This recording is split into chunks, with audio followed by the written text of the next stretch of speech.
이사야서 40장 31절 12월의 말씀을 암송하시면서 하나님 앞에 예배자로 나아가시겠습니다. 오직 여호와를 앙망하는 자는 새 힘을 얻으리니 독수리가 날개치며 올라감 같을 것이요 다른 박질하여도 곤비하지 아니하겠고 걸어가도 피곤하지 아니하리로다. 아멘. 찬송가 570장 주는 나를 기르시는 목자요 나는 주님의 귀한 어린 양 가사를 믿음의 고백으로 담아 찬송하며 주님 앞에 경배하겠습니다.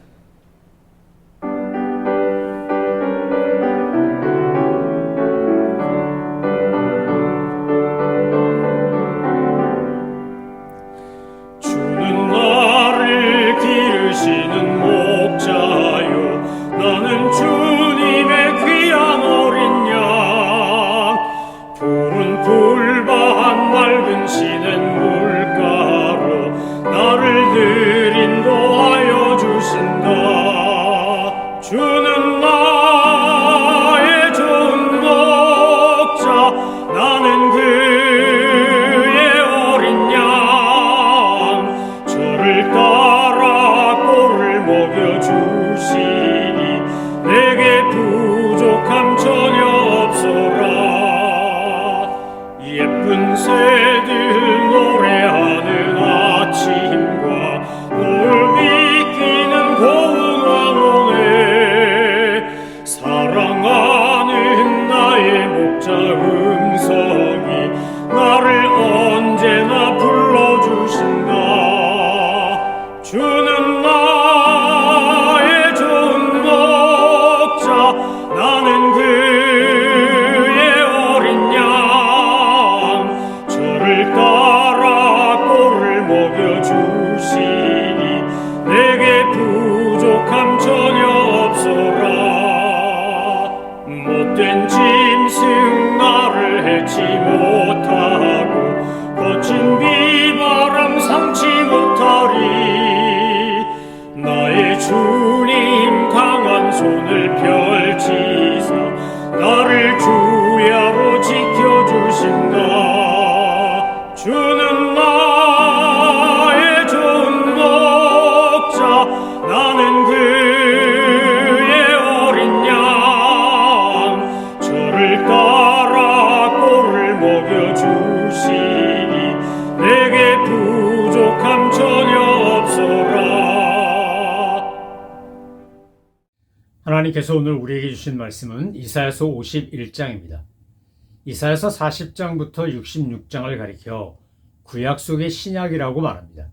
이유는 그 구약 속의 신약이라고 불리우는 이사야서 40장부터 66장 그 내용에 메시아로 오시는 우리 주 예수 그리스도, 여호와의 종으로 온, 특별히 고난의 종으로 오신 예수님에 관한 말씀이 집중적으로 담겨있기 때문입니다.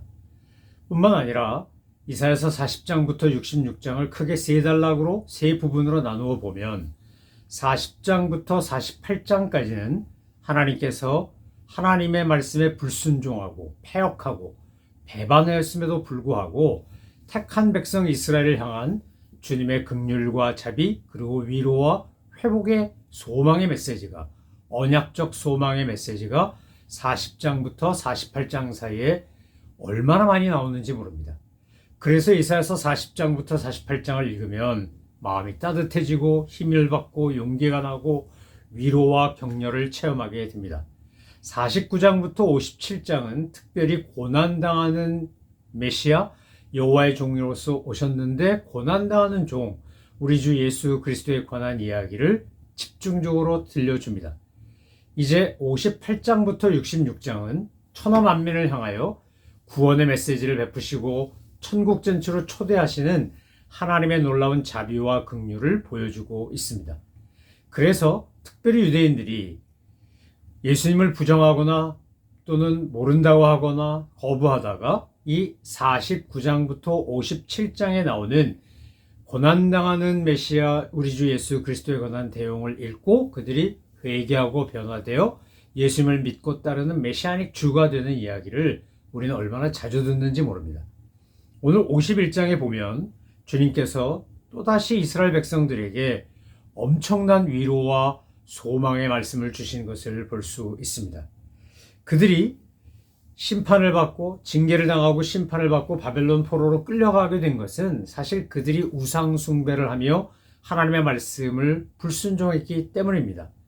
여러분, 우리도 살아가다가 당하는 여러 가지 고난과 어려움들이 있는데 정직하게, 엄밀하게 그 고난과 어려움의 원인, 이유가 뭔가를 살펴보면 하나님께서 우리를 훈련시키기 위해서 하는 연단도 있지만 그 부분은 어쩌면 매우 적고 상당히 많은 부분이 나의 그릇된 욕망, 죄악된 마음 또는 하나님 보실 때 옳지 않은 하나님의 말씀보다 내 생각과 내 뜻을 먼저 주장하고 그것을 추구함으로 인하여 생긴 후유증이나 부정적 결과로 인한 고난일 때가 많다는 겁니다.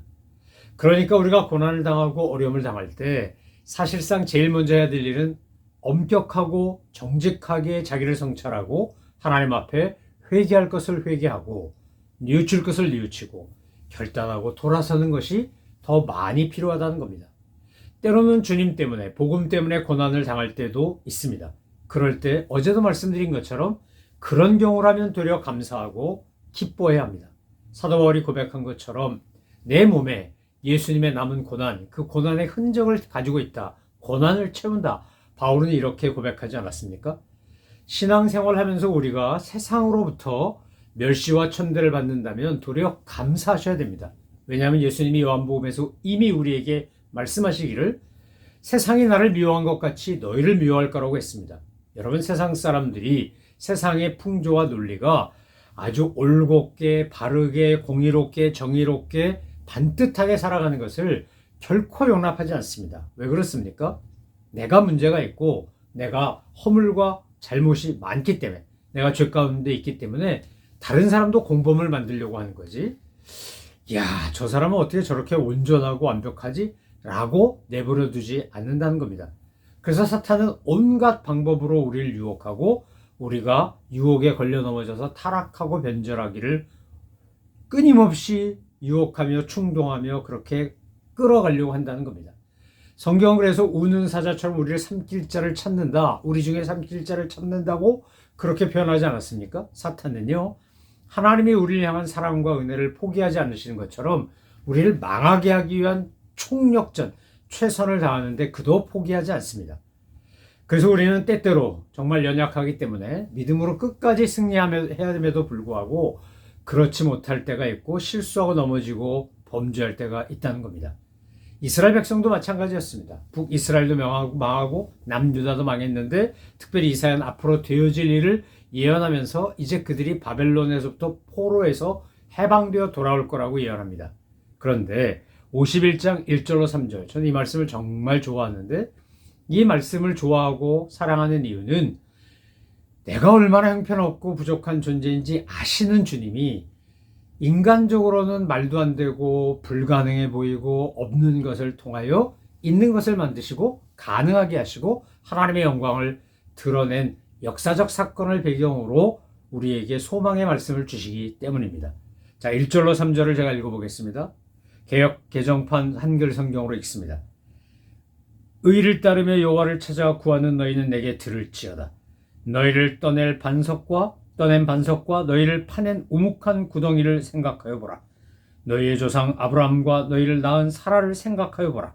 아브라함이 혼자 있을 때에 내가 그를 부르고 그에게 복을 주어 창성하게 하였느니라.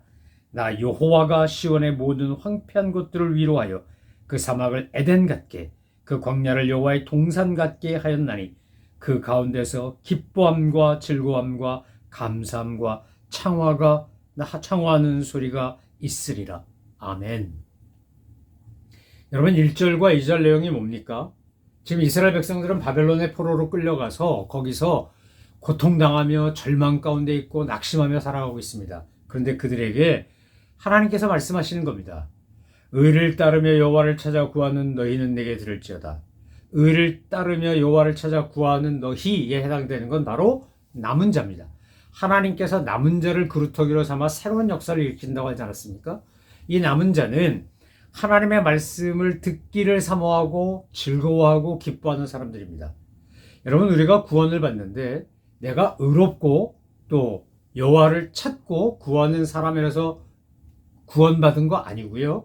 우리가 죄인 되었을 때 예수님이 우리를 위해 십자가 달려 돌아가심으로 값없이 의롭다함을 얻는, 그래서 그것을 믿기만 하면 하나님의 자녀가 되는 권세와 특권을 얻는 그런 선물이 먼저 주어진 겁니다. 그런데 그 구원의 선물을 받고 나면 어떻게 되느냐? 내가 의를 따르고 여호와를 찾아 구하는 사람으로 변한다는 겁니다.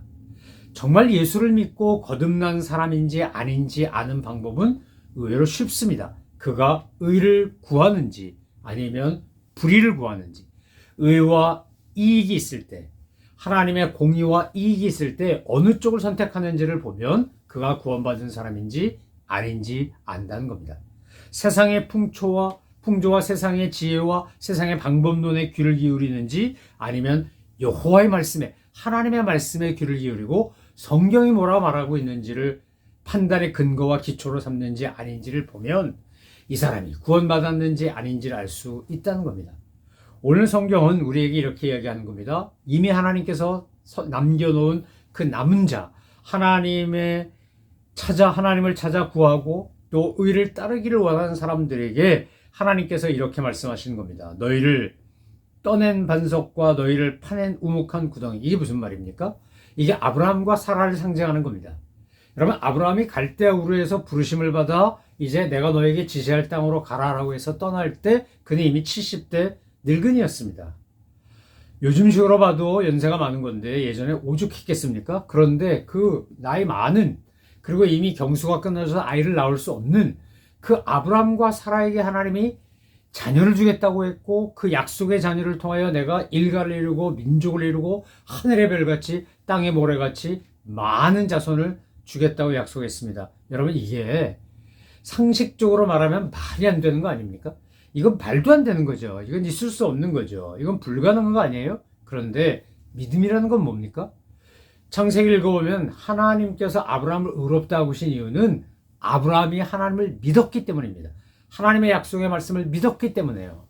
그러니까 100세 낳은 아들을 모리아산 가서 바치라 그럴 때 3일 길을 걸어가면서도 말 안 하고 주님의 뜻을 구하며 순종하며 거기까지 올라간 거 아니겠어요? 지금의 예루살렘, 그 시온성이라고 부르는 그곳, 지금은 모스크가 있는 그 자리, 거기가 저 이슬람 사람들은 거기서 이스마엘 바쳤다 그러고 우리 기독교인과 유대인들은 거기서 이삭 바쳤다고 알고 있는 바로 그곳, 거기까지 갈 수 있었던 건 아브라함이 하나님을 믿었기 때문이고, 정말 자기가 상식적으로 생각할 때 있을 수 없는 일이 자기의 삶 속에 이루어졌기 때문이라는 겁니다. 그래서 2절에서 다시 한번 반복합니다. 너희는 너희의 조상 아브라함과 너희를 낳은 사라를 생각하라는 겁니다. 여러분, 우리가 신앙생활하고 인생 살아가면서 정말 잊지 말아야 될 건 뭐냐면 생각을 멈추는 죄를 범하시면 안 됩니다. 어떤 생각이요? 하나님께서 내게 베풀어 주신 은혜와 지금까지 이끌어 주신 모든 은총에 대한 생각, 기억, 그것을 생각하고 감사하는 것, 그것을 중단하는 건 죄입니다. 정말 하나님 앞에서 내가 생각해야 될 것을 생각해야 되고 기억해야 될 것을 기억해야 합니다. 보라, 아브라함이 혼자 있을 때 내가 그를 부르고 그에게 복을 주어昌성하게 하였느니라. 1절과 2절만 읽어도요, 하나님이 우리를 얼마나 사랑하시고 창조주이시자 역사의 주관자이신 그분이 못하실 것이 없는 전지전능하신 하나님이라는 사실을 깨닫게 됩니다. 여러분, 51장 1절로 3절을 읽으면 소망이 생기는 이유가 이겁니다. 자, 지금 나는 아브라함 같아, 사라 같아. 가능성도 없고 희망도 없고 아무것도 안 돼. 그런데 하나님께서 역사하시면 어떻게 되는 겁니까? 그런 상황에서 놀라운 일들이 벌어지는 거 아닙니까? 여러분, 오늘 우리가 살고 있는 세상에도 그런 일이 얼마나 많습니까? 나이지리아 출신의 한 부부가, 남편은 축구선수 출신이었는데 정말 더 나은 삶을 위해서 나이지리아에서 이제 터키를 거쳐 그리스로 그야말로 불법 체류자, 서류 미비자가 되어 살아갑니다. 큰아들은 아예 고향 땅에 놓고 왔고, 그래서 20몇 년, 거의 27년 만에 만나죠. 그리고는 이제 그들은 그리스까지 갔는데 거기서도 여전히 영주권도 없고 거류증도 없는 신세로 삽니다. 거기서 또 부부는 금슬이 좋아하고 아이도 많이 낳아요. 아이를 넷 낳나? 그랬는데 첫째와 둘째가 아주 아버지 닮아서 운동신경이 좋고 어느 날 동네에서 농구하는 걸 보고 그 농구팀에 합류합니다. 이게 무료라 그러니까. 그래서 학교 끝나고 1시간 반씩 버스 타고 가서 농구하기 시작해요. 그때도 그리스에서도 이민자들, 특별히 이렇게 서류 미비자들을 얼마나 그렇게 잡아서 쫓아내고 그랬는지 몰라요. 그 와중에서 도망 다녀가며 그렇게 버팁니다. 그런데 이 두 형제가 농구를 잘해요. 어느 날 그 농구샵에 나가서, 청소년 농구샵에 나가서 아주 활약을 많이 하는 것을 보고 이른바 스카우터가 와서 찾아와가지고 그들에게 접촉하기 시작합니다. 그러다 결국 그 어디로 왔냐? 밀워키 벅스로 왔습니다. 그래가지고 그 나이지리아 출신의 그리스 사람, 근데 사실 그리스 국적도 없고 영주권도 없고 아무것도 없었으니까 미국에 와서 NBA에서 드래프트 돼가지고 나중에 그는 그 밀워키 팀을 NBA 우승으로 이끄는 일꾼이 됩니다. 여러분, 이게 하나님이 하시지 않으면 이게 불가능한 겁니다.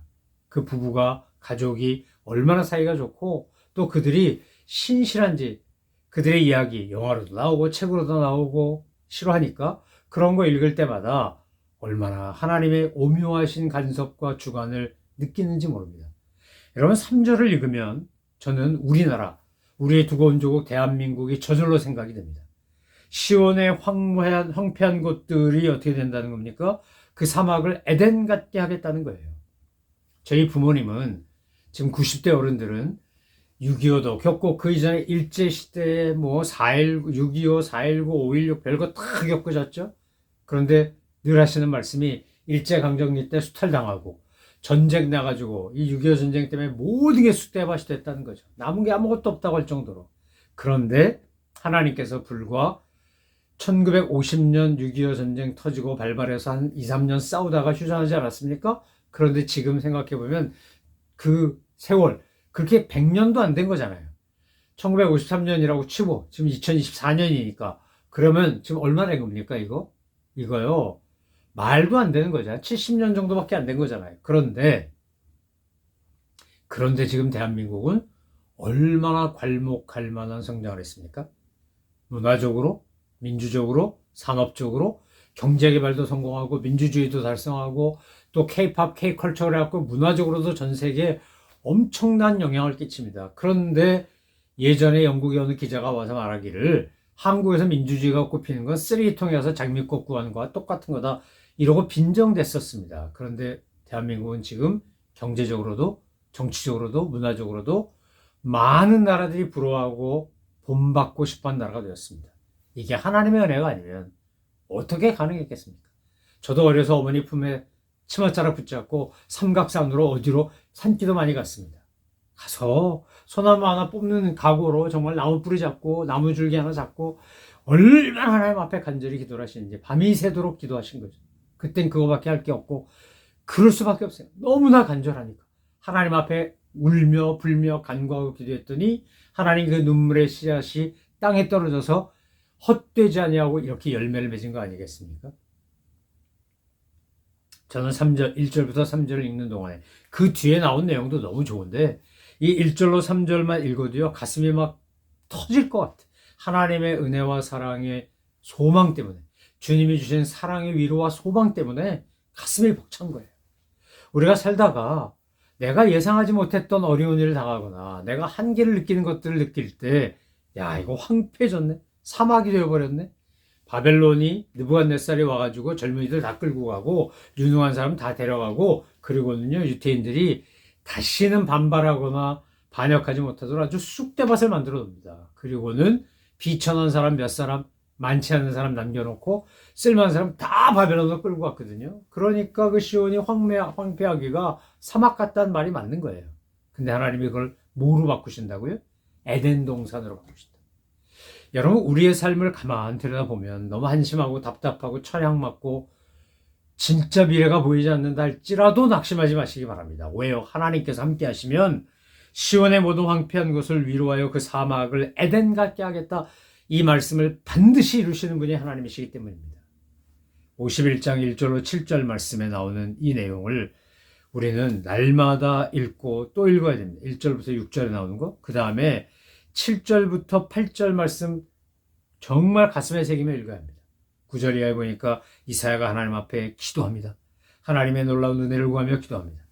그랬더니 12절 이하에 주님이 응답하십니다. 이르시되, 이렇게 말씀하시죠. 너희를 위로하는 자는 나 곧 나이니라. 너는 어떠한 자에게 죽을 사람을 두려워하여 풀같이 될 사람의 아들을 두려워하느냐.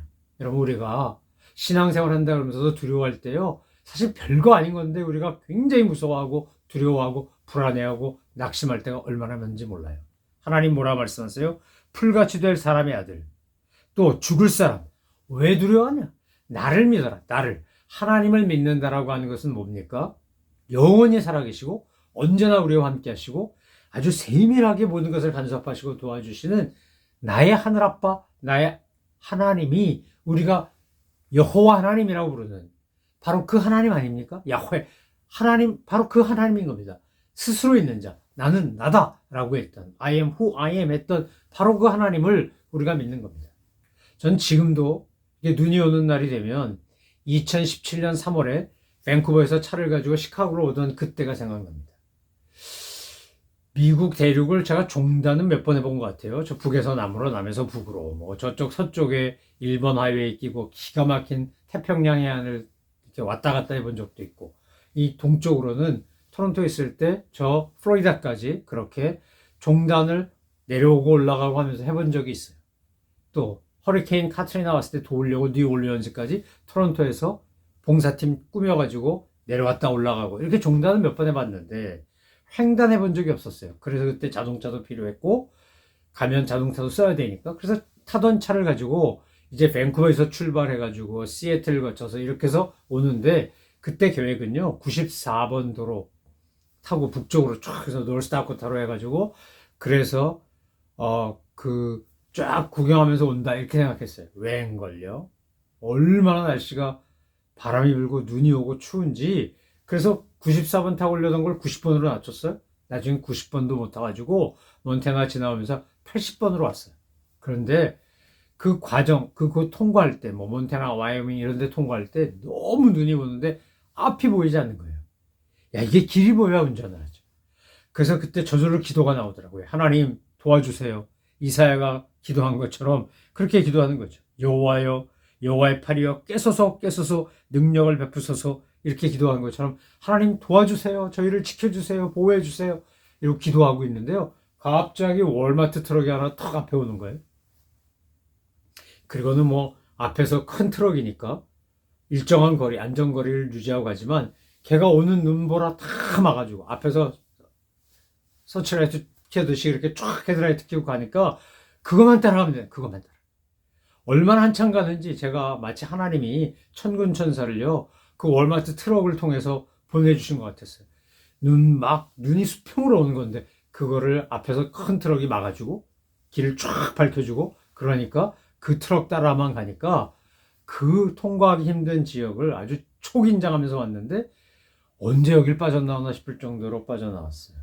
그리고는 좀 이런 환경이, 자연 환경이 눈보라 비보라 뭐 이런 것들이 잔잔하고 괜찮은 곳이었는데 가더라고요. 뭐 저하고 그 트럭 운전사하고 무슨 약속하고 나 어디까지 가야 되니까 당신이 나 에스코트 좀 하시오 이런 거 아니에요. 제가 그 과정을 경험하면서도 야 신묘막측하신 하나님 정말 하나님께서 도우시고 역사하시면 뜻하지 않은 트럭도 오고요. 뭐 별게 다 와요.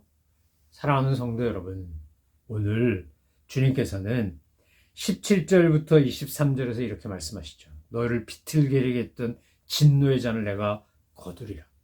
우리 하나님 우리가 잘못하면 범죄하면 우리의 죄를 결코 묵고하지 않으세요. 그러나 하나님의 선택한 사람을 포기하지 않으세요. 버리지 않으세요.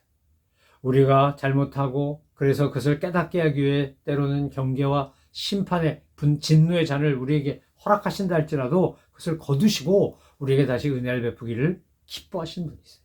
사랑하는 성도 여러분, 오늘 51장 1절에 나오는 바로 이 표현 의를 따르며 여호와를 찾아 구하는 너희여가 우리가 되기를 소망하며 축원합니다. 또 11절에 보면 이렇게 되어 있죠. 여호와께 구속받은 자들이 돌아와 노래하여 시온으로 돌아오니 영원한 기쁨이 그들의 머리 위에 있고 즐거움과 기쁨을 얻으리니 슬픔과 탄식이 달아나리로다. 이 11절 말씀이 저는 저와 여러분의 일상의 고백이 되기를 원합니다. 주님이 주시는 기쁨과 위로와 또 주님이 주신 영원한 은총으로 인해 즐거움으로 인해 슬픔과 탄식이 달아나 버리는, 두려움이 사라져 버리는, 불안함이 사라져 버리는, 주님이 주신 놀라운 은혜로 늘 감사가 넘치는 그런 불가능을 가능케 하시는 하나님의 놀라운 은혜를 날마다 체험하며 주님께 영광을 돌려드리고 주님의 은혜 가운데 살아가는 우리 모든 믿음의 식구들 되시기를 소망하며 축원합니다. 기도하겠습니다. 하나님 아버지 감사합니다. 구원받은 백성답게 의를 구하며 여호와를 찾아 구하는 저희들 되게 하여 주시고 주님 아브라함과 사라에게 행하셨던 놀라운 일들, 이스라엘 백성에게 행하셨던 놀라운 일들, 우리 민족에게 하셨던 놀라운 일들을 기억하고 생각하고 감사하며 믿음으로 살아가는 저희 모든 믿음의 식구들 다 되게 하여 주옵소서. 감사드리며 예수 그리스도의 이름으로 기도 올려옵나이다. 아멘. 하늘에 계신 우리 아버지, 아버지의 이름을 거룩하게 하시며 아버지의 나라가 오게 하시며 아버지의 뜻이 하늘에서와 같이 땅에서도 이루어지게 하소서. 오늘 우리에게 일용할 양식을 주시고 우리가 우리에게 잘못한 사람을 용서해 준 것 같이 우리 죄를 용서하여 주시고 우리를 시험에 빠지지 않게 하시고 악에서 구하소서. 나라와 권능과 영광이 영원히 아버지의 것입니다. 아멘.